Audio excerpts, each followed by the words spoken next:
Well, joining us now on Encounter is Father Tad Pacholczyk, who's the Director of Education and Ethicist at the National Catholic Bioethics Center. And thank you so much for being with us, Father Tad. Great to be with you, Kevin. Thank you. For those who might not know what the Bioethics Center does, maybe if you could tell us a little bit about that.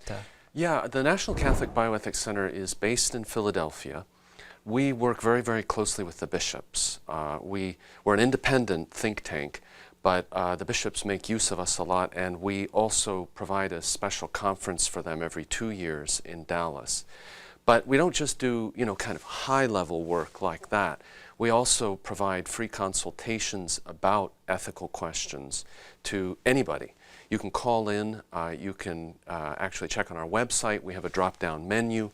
You can type in whatever your question is, and we have one of our ethicists who's on duty each day, and they will get back to you, to assist. And this would be, a whole range of questions. It would be dealing with what are the issues with in vitro fertilization, making test tube babies, what about stem cell research, and all the way at the other end, do I need to use a ventilator for my mom or dad, as they're dying?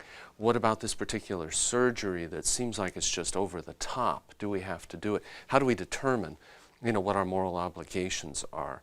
So we assist with a lot of that kind of consultative work.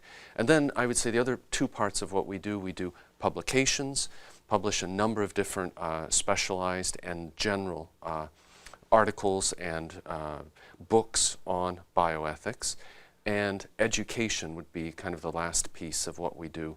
So a number of our ethicists travel and speak all over the country, in fact, all over the world, just presenting and helping Catholics to understand these rather complicated bioethical, medical ethics types of issues. Yeah, and speaking of that too, I mean, maybe 50 years ago, things were a little bit different. Now it seems like there's so many technological advances going on consistently.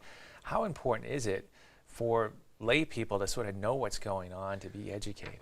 It is. It's hugely important because I think what's happened is science has given us a kind of specialized set of temptations. Now, science offers many wonderful blessings, incredible power for us to change our world for the good, but at the same time, it offers this specialized set of temptations where your average person will have to struggle with these matters.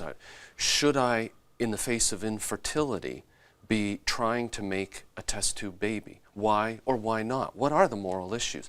And this is really a complicated area. So I think your average person does need to first follow the news a little bit on these matters, but then seek, clarity in terms of the Church's teaching. So I think the times have changed. I think there's just an urgent need for us to do this. And this touches on areas of reproduction, touches on areas of basic research in science. If you're a scientist, for example, there are certain cell lines that you may use daily that originated from an abortion that happened many decades earlier. So people are asking us, can we use those cell lines? It seems like there's a problem. So it touches a lot of different practical aspects of people's daily lives, depending on what their work may be. And we have the World Meeting of Families fast approaching. Maybe if you could talk about the family in general and having a strong family unit to sort of be able to handle these ethical issues that are coming up. I think this is a big area. This is certainly an area that we focus on a great deal at the center. I mean, the family is a unique unit, and I think the Church has always had a very deep appreciation of the importance of the family. There's something sacred and inviolable about the family, and the Pope has used those exact words, sacred and inviolable.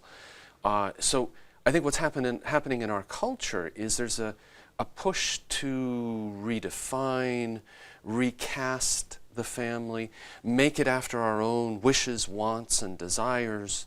And this is something that is going to be harmful and is already harmful in the way that it's playing out in our society. It's harmful to children, it's harmful to adults, and I think the sense that the family with, a father, a mother, who are present to children, who are raised, that this is something, there's something about us as we grow into mature human beings that requires that stability.